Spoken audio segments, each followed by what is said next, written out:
And a very good evening to all my viewers out there. It is right now Wednesday, June the 26th, 2019, and it is right now 7:54 p.m., almost 8 o'clock. And I was just doing a very fascinating video of this water tower here, and that structure is now open. You can actually go inside the structure right here, and there's an opening on the side, and I went in. And it's really fascinating to see the old plumbing and whatnot. And I did a walking video of this area, but now I'm kind of inspired to do a biking video. So we're gonna bike around here. I got the Bixie bike.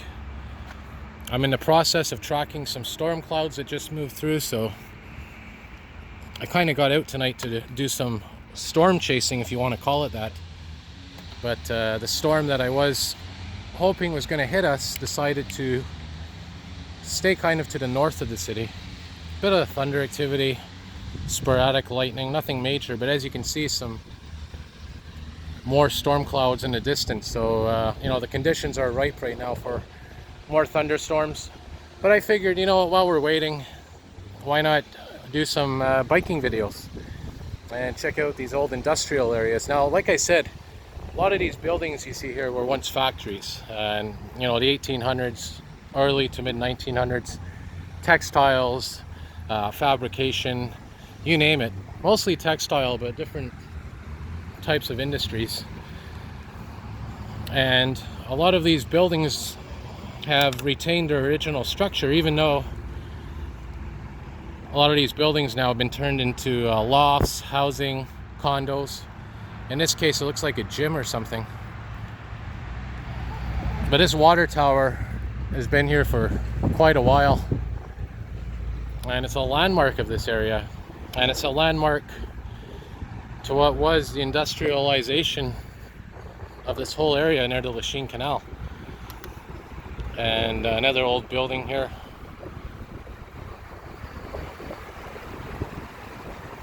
So we'll bike around very carefully, see what we can see.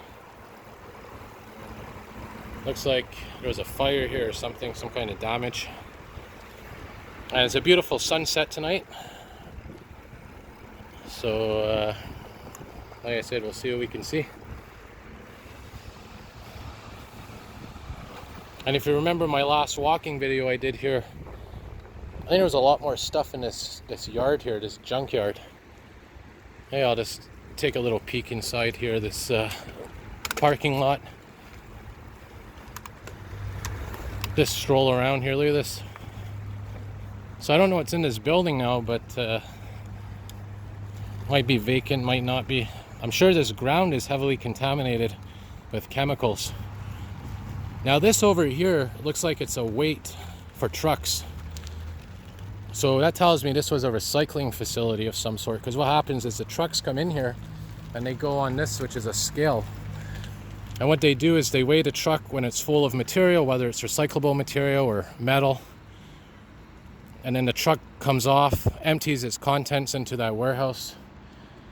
And then the truck goes back on, and whatever the difference is in the weight before it's emptied and after it's emptied, it's basically how much material there is. So, this looks like it was some kind of a recycling facility. I just saw something that caught my eye over here. It's like an old vacuum cleaner of some sort. You can see some bottles there. So yeah, it tells me it's probably some kind of recycling plant at some time. And, here's the thing. Unfortunately, a lot of recycling plants over the years have shut down or have decreased operation.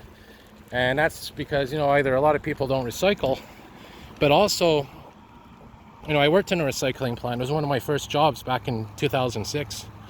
I remember I started, it was June 6th actually, June 6, 2006, about 13 years ago this month. And I was there, I think it was a summer job because I was at CJIP at the time at Dawson. And my job was basically, there was two things that I would do sometimes. It was, you'd have the trucks come in with all the paper and cardboard, and they would dump it onto this conveyor belt. And, you'd have like a dozen workers there, 10 to 12 workers basically sorting it out. So one person would take all the paper off of the conveyor belt, put it into this big garbage chute just for paper. Another person would take all the plastic out, put that into another bin, and that's how it gets sorted. And then there was another department basically where they would bring the trucks full of the bottles and the cans, and it was basically the glass and can department, and they would go on a conveyor belt, and there would be this giant magnet that would suck up all the cans and move. It's like a magnet that was a conveyor belt, but it would move as the other conveyor belt, the feeder conveyor belt, moved. So it would take all the cans and put them into these bins just for cans, aluminum. And what was left was basically the glass, and the glass would empty out into this big dumpster outside of the plant. And they would sell the glass, they would sell the cans. Now, most of the recycling material, believe it or not, that we recycle, it actually gets sold overseas to China. This is a fact that we might not know. And what's happened recently is China was not happy with the quality of recycling materials that we were shipping over.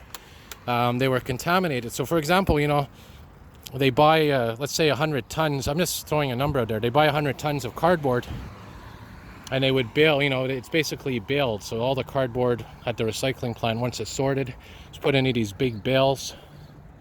If you ever want to see this, go to Notre Dame Street near the Turcotte project. Just west of there, it's called the Kruger Recycling Plant. Maybe I'll do a video there. And they take all the bales and they basically put them on shipping containers and send them overseas. And what happened was China wasn't happy, and all these countries that are buying our waste weren't happy because of the fact that they were paying for cardboard, but they'd be getting pieces of plastic. So they said, you know what, we don't want your recycling anymore.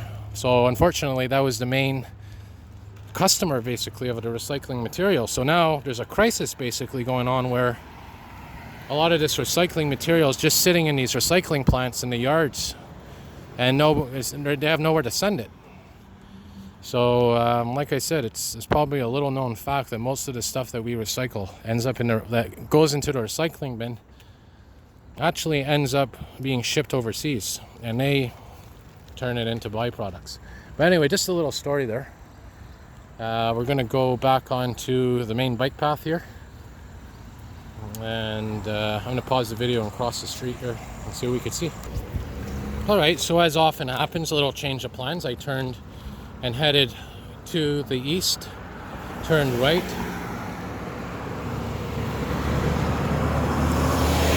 because I want to show you this interesting industrial recycling area here.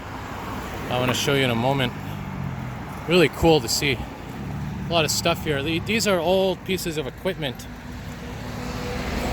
Looks like it was off a factory or something. There's a big tank there. And over here, this was part of some kind of machine, I imagine. And they stored it all onto that flatbed. Now I imagine that's because they had nowhere else to put it. So it just basically sat here. There's an interesting crane, heavy equipment.